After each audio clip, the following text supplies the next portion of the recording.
I was cleaning my service pistol when the pounding on my front door began. 3 sharp knocks, authoritative and impatient, the unmistakable signature of someone who believed they had the right to demand my attention. "Coming!" I called, carefully returning the disassembled Glock to its case before heading to the door. When I pulled it open, I was greeted by a woman in her 50s with a meticulously styled blonde bob and a pantsuit that probably cost more than my monthly mortgage payment. Her lips were drawn into a tight line of disapproval, and she clutched a clipboard like it was a shield. "Mr. Martinez?" she asked, though it wasn't really a question. "I'm Karen Westfield, the new property manager for Oak Ridge Estates Homeowners Association." I'd heard about her. The previous manager had retired after 15 years, and rumor had it the board had brought in someone who could enforce the covenants more rigorously. Apparently, that meant Karen. "Nice to meet you," I said, though I wasn't sure that was true. "What can I do for you?" "I'm conducting property inspections today. I need to access your backyard to evaluate compliance with community standards." She tapped her pen against the clipboard. "It shouldn't take long." I frowned. "I don't remember receiving any notice about inspections." "Notices were sent last week," she said dismissively. "I need to see your yard now, please.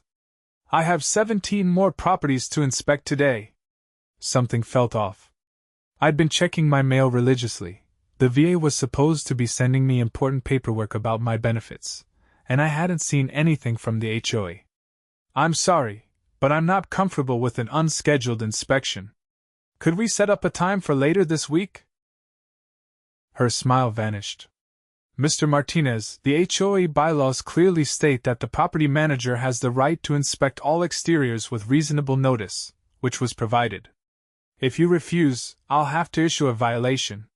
"You can call me Nick," I said, keeping my voice even. 8 years in the Army had taught me how to maintain composure when dealing with people on power trips. "And I'd like to see the bylaw that allows you to enter my fenced backyard without my explicit permission." Her eyes narrowed. "It's Section 12, Paragraph C. Perhaps you should familiarize yourself with the covenants you agreed to when purchasing your home." I knew the bylaws. I'd read them thoroughly before buying this place, my first home after leaving the service. Section 12 covers exterior maintenance requirements. It doesn't grant access rights to HOA personnel. For a brief moment, Karen seemed surprised that I'd called her bluff. Then her expression hardened. "Mr. Martinez, I don't have time to argue legalities with you. Either allow me access now, or expect a formal violation notice and fine." I crossed my arms. "I think we're done here. If you want to schedule a proper inspection with advance written notice, you can contact me by email." I closed the door before she could respond, but I could hear her huffing on the other side. As I turned away, my phone buzzed with a text from my neighbor, Dina Harrison. "Watch out for the new HOA dragon lady. She just tried to force her way into my backyard too. Something's not right." I texted back. "Just met her. Definitely something fishy going on." Little did I know that this encounter was just the beginning of what would become the strangest battle of my post-military life, one that would eventually involve hidden agendas, missing HOA funds, and a very interested state attorney. 3 days later, I returned home from my shift at the local hardware store to find an official violation notice taped to my door. According to the citation, I was in violation of Section 17.3, Unauthorized Landscape Modifications, and was being fined $250, with additional daily penalties if not corrected within 72 hours. The thing was, I hadn't modified my landscaping at all. The drought-resistant xeriscaping had been installed by the previous owner, and was explicitly approved in the property documents I received when I bought the house. I immediately took photos of my yard from every angle, then called my neighbor Dina. "Hey, Nick," she answered. "Let me guess, violation notice? How did you know?" "Because I got one too. So did the Patels across the street and old Mr. Johnson on the corner." "For landscaping violations?" "Mine's for an unapproved garden structure.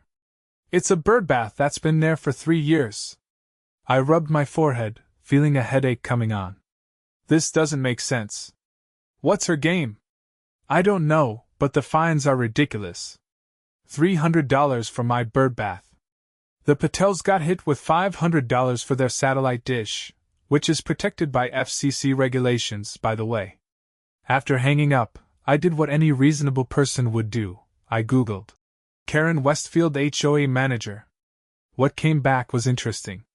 She'd managed 3 different HOAs in the last 5 years, each job lasting less than 2 years. There were several community forum posts complaining about aggressive enforcement and questionable fines. One comment caught my eye. Westfield operated a compliance consulting business on the side that miraculously fixed violations for a fee. Convenient racket until people realized the same company citing the violations was getting paid to fix them. I was still pondering this when my doorbell rang. This time, it wasn't Karen but a tall man in khakis and a polo shirt. Nick Martinez? I'm Dave Wilson from Ultimate Landscaping. The HOA manager asked us to give you an estimate for bringing your yard into compliance. I stared at him. Excuse me? He looked uncomfortable. Yeah, Ms. Westfield contracted us to handle all the compliance work in the neighborhood. She said to tell you we can fix your violations for $1,200, which she mentioned is much cheaper than the accumulated fines would be. The pieces clicked into place. Let me guess, you pay a referral fee to whoever sends you business? Dave shuffled his feet. I'm just doing my job, man. And does your job include making kickback payments to HOA managers who manufacture violations? His eyes widened. I should go. As he hurried back to his truck, I noticed Karen watching from down the street, standing beside her luxury SUV. When our eyes met, she didn't look away. Instead, she smiled, cold and calculating, before getting into her vehicle and driving off. That evening, I started a group text with several neighbors who'd received violations. By morning, we had compiled a list of 23 recent citations, all issued since Karen took over, totaling more than $7,000 in fines. Every homeowner had also received a visit from Ultimate Landscaping or one of 2 other approved vendors. This is textbook racketeering, said Tom Fletcher, a retired attorney who lived at the end of our street. She's creating fake violations, then directing business to contractors who kick money back to her. Can we prove it? Asked Dina. Not without catching them in the act or getting one of the contractors to talk, Tom replied. But we can start by challenging the violations at the next board meeting. The HOA board meeting was scheduled for the following Tuesday in the community clubhouse. When I arrived 15 minutes early, the small room was already packed. Word had spread, and it seemed like half the neighborhood had shown up. Karen sat at the front table alongside the 5 board members, looking supremely unconcerned by the unusual turnout. The board president, a nervous-looking man named Walter Simmons, called the meeting to order. Before we address regular business, I understand several homeowners have concerns about recent compliance issues, Walter said. We'll allow 10 minutes for questions. 10 minutes for dozens of angry homeowners? That wasn't going to cut it. Point of order, called Tom Fletcher, rising from his seat. The bylaws state that homeowner concerns must be given reasonable time for discussion. Given the number of people here with the same issue, I move that we dedicate this meeting to addressing the recent surge in violations and fines. Walter looked to Karen, who whispered something to him before he cleared his throat. We have a full agenda tonight. We can schedule a special meeting to discuss, all due respect. I interrupted, standing up. But this can't wait. Nearly 30 homeowners have received questionable violations in the past week alone. That's not normal, and we deserve answers now. Murmurs of agreement rippled through the crowd. Walter's eyes darted around the room, taking in the hostile faces. Very well, he conceded. We'll hear your concerns. For the next hour, homeowner after homeowner stood to describe their alleged violations, many of which were for conditions that had existed for years without issue or for problems that didn't actually exist. Throughout it all, Karen maintained her composure, occasionally whispering to board members or making notes. When everyone had spoken, she finally addressed the room. I understand change can be difficult, she began, her voice dripping with condescension. The previous manager was, let's say, less thorough in enforcement. I was hired specifically to ensure community standards are maintained, which protects everyone's property values. By inventing violations that don't exist? Dina called out. Karen's smile tightened.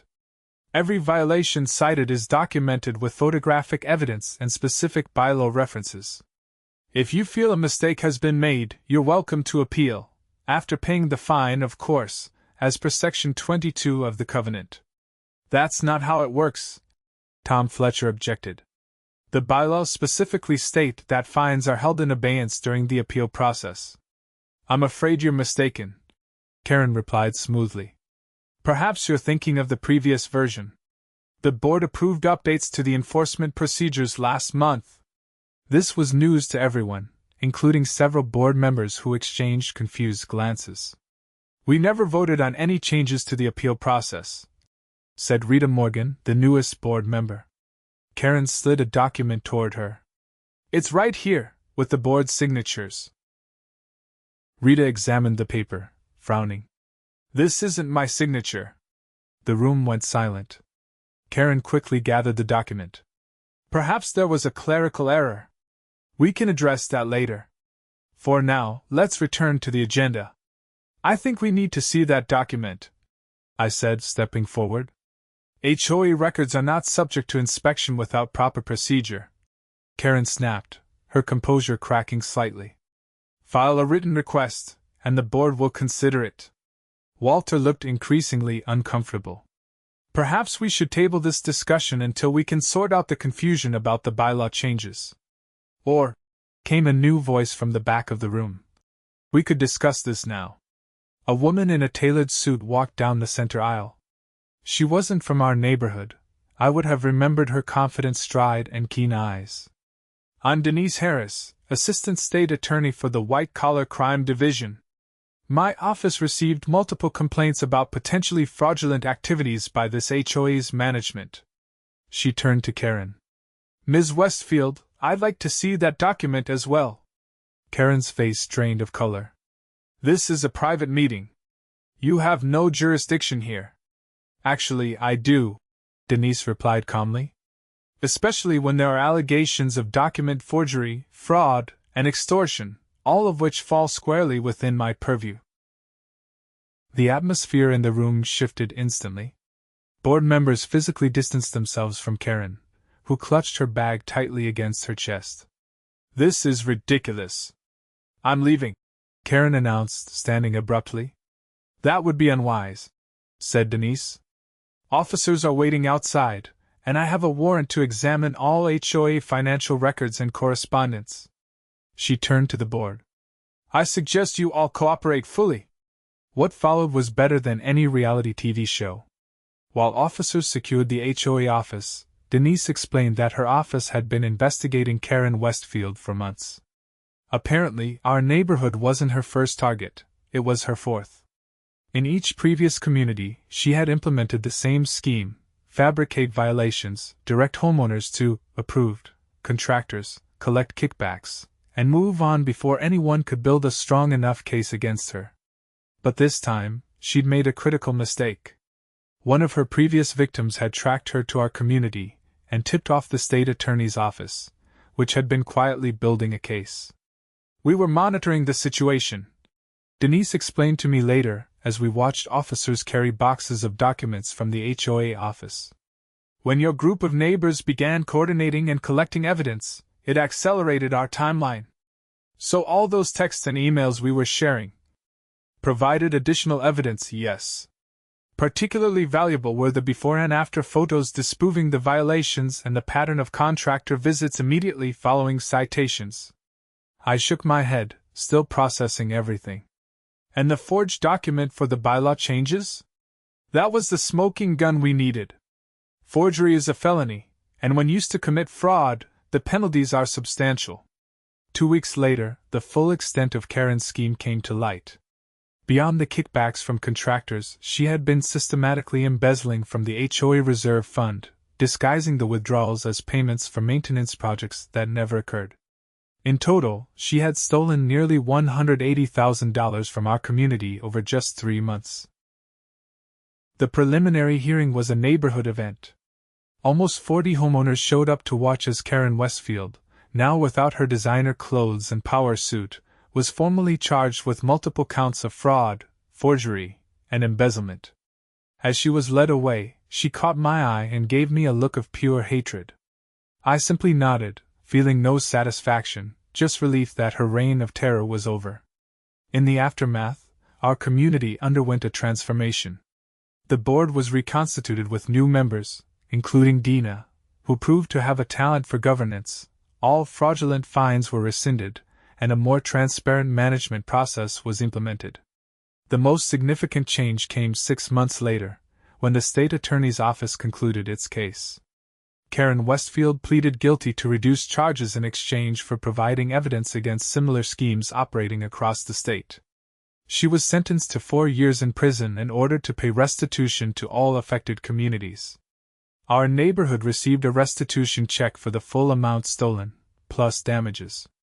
At a community meeting, we voted unanimously to use part of the funds to install a small park on an unused piece of HOA land. The day we inaugurated Harmony Park, Denise Harris was our guest of honor. As we chatted over refreshments, she revealed something that made the whole saga even more remarkable.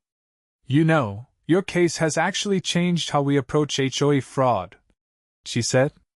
"We've established a special task force focusing specifically on this type of scheme. It turns out it's far more common than anyone realized. All because some neighbors decided to compare notes." I mused. "Sometimes that's all it takes," she agreed.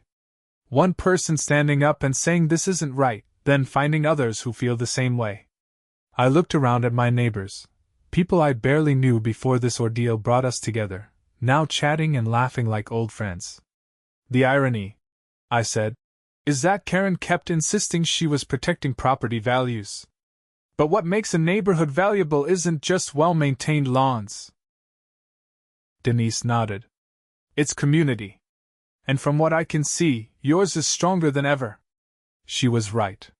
What had started as a battle against a corrupt HOA manager had transformed into something none of us expected, a genuine community.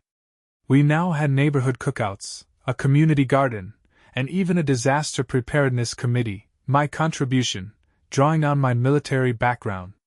As I walked home that evening, I passed my front yard, the same drought-resistant landscaping that had triggered Karen's first fraudulent violation. It looked exactly the same as it had before all this began, but somehow, everything else had changed. My phone buzzed with a text from Dina. "Emergency HOA meeting tomorrow." "Just kidding. Barbecue at my place. Bring that Army-famous chili you've been bragging about." I smiled and texted back. "Yes, ma'am. But don't blame me when it sets your taste buds to attention." Sometimes the best victories aren't just about defeating the bad guys, they're about what you build in the aftermath. And what we built was a neighborhood where people actually looked out for each other, rather than policing each other's birdbaths and satellite dishes. Karen Westfield had demanded access to my property. Instead, she got access to a state correctional facility, courtesy of a determined state attorney who had very different plans for her future.